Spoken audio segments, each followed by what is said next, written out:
వైఎస్ఆర్సీపీ ప్రభుత్వంపై తనదైన శైలిలో మండిపడ్డారు బీజేపీ నేత లంకా దినకర్. సహజ వనరులను స్వలాభం కోసం ప్రైవేటు సంస్థలకు కట్టబెట్టిందని మండిపడ్డారు. వైసీపీ నేతల తీరుతో ప్రభుత్వ ఖజానాకు భారీ నష్టం వాటిల్లిందన్నారు.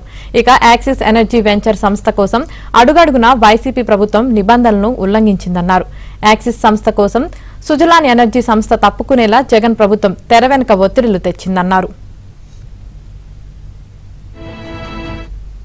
సహజ వనరులను, ప్రకృతి వనరుల్ని, అలాగే ప్రభుత్వానికి సంబంధించినటువంటి ఆధీనంలో ఉండేటటువంటి వనరుల్ని కేటాయించేటప్పుడు సమానత్వంతో వివిధ సంస్థలు వస్తాయి. వాటికి పోటీకి ఆ యొక్క సంస్థలందరికీ కూడా సమాన అవకాశాలు కలిగే విధంగా, అర్హత ఉన్నటువంటి కంపెనీలన్నిటికీ కూడా అవకాశాలు ఉండేటటువంటి విధంగా, ప్రభుత్వానికి, ప్రభుత్వ ఖజానాకి ఏ విధంగా కూడా ఇబ్బంది కలగకుండా, నష్టం జరగకుండా ఉండేటటువంటి విధంగా ప్రభుత్వ నిర్ణయం ఉండాలి.